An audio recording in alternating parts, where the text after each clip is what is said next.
మన్మోహన్ సింగ్ గారు కానీ, విపి సింగ్ గారు కానీ, అదేవిధంగా పివి నరసింహారావు గారు కానీ, రాజీవ్ గాంధీ గారు కానీ సరళీకృత విధానాలతో పాటు సాంకేతిక నైపుణ్యం ఉండాలి.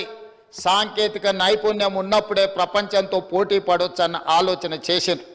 అందుకే రాజీవ్ గాంధీ గారు ఈ దేశానికి కంప్యూటర్ను పరిచయం చేసి సాంకేతిక యుగంలో 21st సెంచరీకి ఈ దేశంలో ఉండే కోట్లాది మంది యువకులను ముందుకు తీసుకెళ్లడానికి ఒక అవకాశాన్ని ఇచ్చారు. వారు ప్రవేశపెట్టిన సాంకేతిక పరిజ్ఞానం టెక్నాలజీని కంప్యూటర్ యుగాన్ని దృష్టిలో పెట్టుకొని ఆనాడు శ్రీ రాజీవ్ గాంధీ గారి నేతృత్వంలో నేదురుమల్లి జనార్దన్ రెడ్డి గారు ముఖ్యమంత్రిగా ఉన్నప్పుడు మొట్టమొదటిసారి మాదాపూర్లో హైటెక్ సిటీ కోసం పునాదులు వేసి ఈ తెలంగాణ రాష్ట్రంలో ఆనాటి ఉమ్మడి ఆంధ్రప్రదేశ్ రాష్ట్రంలో హైదరాబాద్ నగరంలో ఐటీ రంగం వేళ్ళూనుకోవడానికి హైటెక్ సిటీకి పునాదులు వేసి ఈరోజు సాంకేతిక నిపుణులను తయారు చేయడానికి కాంగ్రెస్ పార్టీ బాధ్యత తీసుకున్నది. ఇదే కాకుండా అధ్యక్ష, ఈ దేశంలో ఒక ఆర్గనైజేషన్ స్టడీ చేసి ఈ దేశంలో ఉన్న ప్రతి 10 మంది ఐటీ రంగ నిపుణులలో భారతీయులు 4, ప్రతి 4లో ఒకడు తెలుగువాడని లెక్క తేల్చారు. అంటే ఇవాళ ప్రపంచంలో సిలికాన్ వ్యాలీ నుంచి మొదలు పెడితే ఏ దేశమైనా సాంకేతిక రంగంలో నిపుణులు కావాలి అని అంటే అది భారతీయుల వైపు మళ్ళీ చూడవలసిన పరిస్థితులు ఉన్నాయి. గూగుల్ కావచ్చు, మైక్రోసాఫ్ట్ కావచ్చు, ఇట్లా యాపిల్ సంస్థ కావచ్చు, ఏదైనా కావచ్చు, ప్రపంచంలో సాంకేతికంగా ఈరోజు ఎదిగిన సంస్థలు ఆ కంపెనీల యొక్క సీఈఓలు మన తెలుగు వాళ్ళు ఉండడం మనకు గర్వకారణం.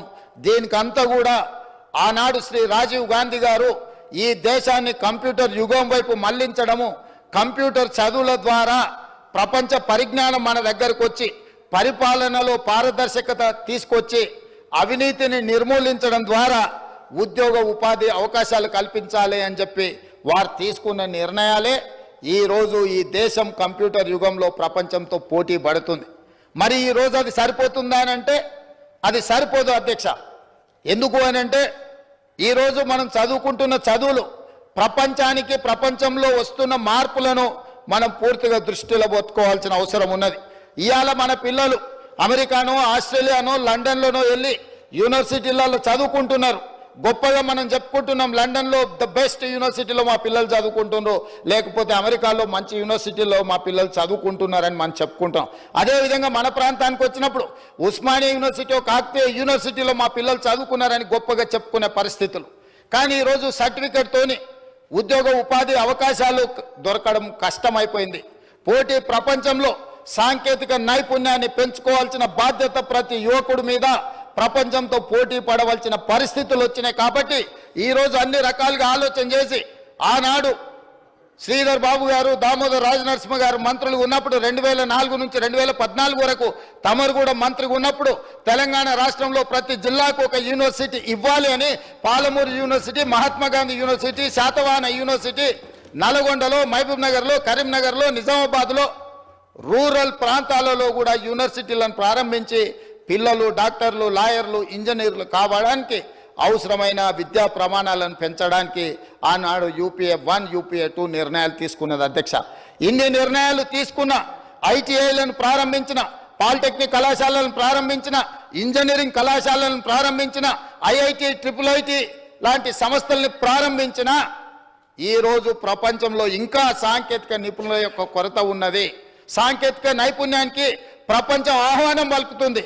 ఇవాళ ప్రపంచమే ఒక కుగ్రామంగా మారిన సందర్భంలో ఇవాళ తమరికి తెలుసు అధ్యక్ష, ఇక్కడ మా మిత్రులు ఉత్తర తెలంగాణకు సంబంధించిన వాళ్ళు ఉన్నారు.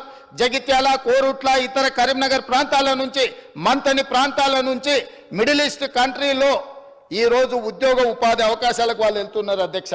ఇవాళ వాళ్ళు అక్కడికి వెళ్ళి ఫిట్టర్ కావచ్చు, ఎలక్ట్రీషియన్ కావచ్చు, ప్లంబర్ కావచ్చు, నిర్మాణ రంగాల్లో పనులు కావచ్చు, AC రిపేర్లు కావచ్చు, డ్రైవర్లు కావచ్చు, ఇట్లాంటి సాంకేతిక నైపుణ్యం ఉంటే అక్కడ దళారుల చేతుల్లో చిక్కి మగ్గిపోయి జైళ్లలో కాలం గడపాల్సిన పరిస్థితి రాదు.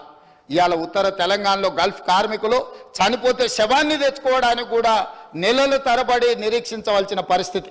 దళారుల చేతుల్లో, గల్ఫ్ ఏజెంట్ల చేతుల్లో ఇవాళ వాళ్ళు మోసపోయి ఉద్యోగం కోసం అని అక్కడికి పోయి సాంకేతిక నైపుణ్యం లేకపోవడం వల్ల బానిసలుగా, కార్మికులుగా, వెట్టి చాకిరి కార్మికులుగా మారిపోయే పరిస్థితి ఇవాళ మిడిల్ ఈస్ట్ కంట్రీస్లో జరుగుతుంది అధ్యక్ష. వీటన్నిటిని దృష్టిలో పెట్టుకొని ఈరోజు ప్రపంచానికి ఏం అవసరం ఉందో ప్రపంచానికి అవసరమైన నైపుణ్యాన్ని నేర్పాలని ఈరోజు మనం అనుకున్నాం అధ్యక్ష. మనమంతా గ్రామాల నుంచి వచ్చినాం అధ్యక్ష. కుల వృత్తులు, చేతి వృత్తులు, మన తాతలు ముత్తాతలు పుట్టిన పిల్లలకు తమ కుల వృత్తిని నేర్పేవాళ్ళు. వ్యవసాయం కావచ్చు, కల్లుగీత కార్మికులు కావచ్చు, లేకపోతే మత్స్యకారుల కార్మికులు కావచ్చు, నాయి బ్రాహ్మణులు కావచ్చు, లేకపోతే మా వాషర్మెన్ కమ్యూనిటీ కావచ్చు. కుల వృత్తులను కుటుంబాల వారిగా ఆ కుల వృత్తులను నేర్చుకొని జీవనం సాగించేది. ఈరోజు ఆ కుల వృత్తులే నైపుణ్యాన్ని పెంచుకొని నాయి బ్రాహ్మణులకి ఈరోజు బ్యూటీ పార్లర్గా మారిపోయినాయి అధ్యక్ష. ఈరోజు ప్రతి కుల వృత్తి సాంకేతికంగా అభివృద్ధి చెందడం ద్వారా ప్రపంచంలో కొత్త రూపాలలో ఈరోజు ఉద్యోగాలు దొరుకుతున్నాయి అధ్యక్ష. అందుకే ఈరోజు గ్రామీణ ప్రాంతాలలో ఉన్న యువకులు డిగ్రీ పట్టా తీసుకొని, ఇంజనీరింగ్ పట్టా తీసుకొని బయటికి వస్తే సర్టిఫికెట్లు, పట్టాలు చేతిలో ఉన్నాయి, కానీ ఉద్యోగ అవకాశాలు దొరకడం లేదు. ఎందుకంటే వాళ్ళకు వృత్తి నైపుణ్యము సన్నగిల్లడం వల్ల ఈరోజు ఆ సమస్యలు వచ్చినాయి అధ్యక్ష.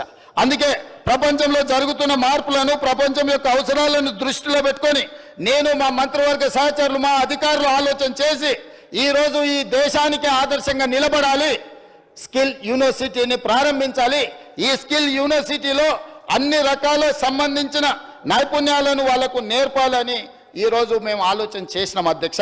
ఎంత గొప్ప ఆలోచన అంటే ఈరోజు కేవలం డిగ్రీల కోసం, చదువుల కోసం యూనివర్సిటీలు పనిచేయడం కాదు, నిరుద్యోగ యువకులకు ఉద్యోగ ఉపాధి అవకాశాల కోసము సాంకేతిక నైపుణ్యాన్ని నేర్పాలి అని చెప్పి ఈరోజు మా ప్రభుత్వం నిర్ణయం తీసుకున్నది అధ్యక్ష. అందుకే young India skills university Telangana అని ఈరోజు కొత్త యూనివర్సిటీ కోసం ఈ సభలో ప్రవేశపెట్టినాం. ఇంత గొప్ప ఆలోచనతోని తెలంగాణ ఉద్యమమే ఉద్యోగ సమస్య, తెలంగాణ విప్లవమే నిరుద్యోగ సమస్య. ఆనాడు 1969లో పాల్వంచలో ఒక చిన్న ఉద్యోగం కోసం జరిగిన పోరాటం అది పెద్దదై పెరిగి తెలంగాణ రాష్ట్రాన్ని సాధించింది. ఇవాళ తెలంగాణ రాష్ట్ర ఉద్యమమే నిరుద్యోగ సమస్య మీద, ఉద్యోగ అవకాశాల మీద నిర్మాణం జరిగింది అధ్యక్ష. అందుకే వీటన్నిటినీ దృష్టిలో పెట్టుకొని ప్రపంచంతో పోటీ పడే గౌరవ ముఖ్యమంత్రి గారు.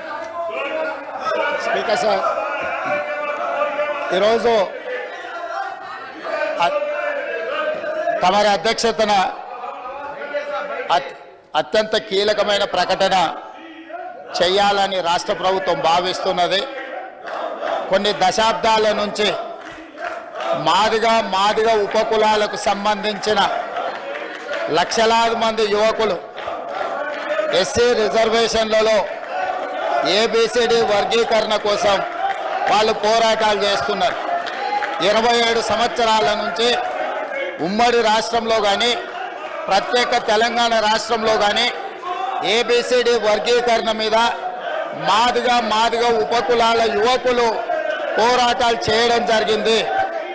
వారి పోరాటాల ఫలితం ఒకనాడు ఇదే శాసనసభలో మాదిగ ఉపకులాల వర్గీకరణ కోసం వాయిదా తీర్మానం ఇస్తే నాతో పాటు ఆనాటి శాసనసభ్యుడు సంపత్ కుమార్ను కూడా ఈ సభ నుంచి బహిష్కరించడం జరిగింది.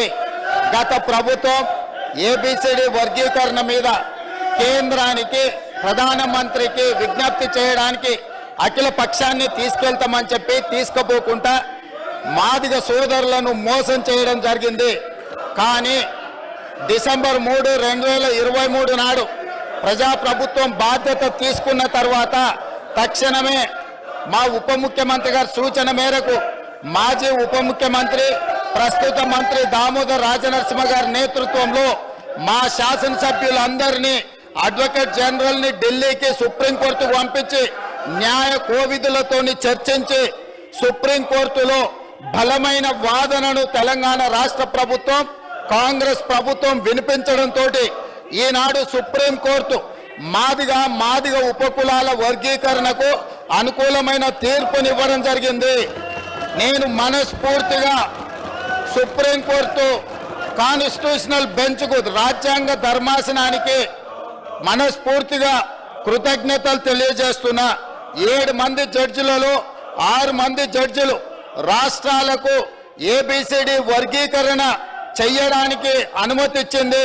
తెలంగాణ రాష్ట్ర ప్రభుత్వం తరఫున నేను స్పష్టమైన ప్రకటన చేస్తున్నా, దేశంలోనే అందరికంటే ముందు బాగానే నిలబడి తెలంగాణ రాష్ట్ర ప్రభుత్వం ఏబిసిడి వర్గీకరణ అమలు చేసే బాధ్యత మా మిత్రులు, మా మంత్రివర్గ సహచరులు మేమందరం తీసుకుంటాం. అవసరమైతే ఇప్పుడు ఇచ్చిన ఉద్యోగ నోటిఫికేషన్లలో కూడా వర్గీకరణను అమలు చేయడానికి అవసరమైతే ఆర్డినెన్స్ తీసుకొచ్చి మాదిగ సోదరులకు న్యాయం చేసే బాధ్యత మేము తీసుకుంటాము. కాబట్టి ఈరోజు ఈ సభ అందరూ కూడా ఈ అంశం మీద ఏకాభిప్రాయానికి వచ్చి మాదిగ ఉపకులాల వర్గీకరణకు సంపూర్ణంగా సహకరించాల్సిందిగా రాష్ట్ర ప్రభుత్వం తరఫున నేను విజ్ఞప్తి చేస్తున్నా అధ్యక్ష.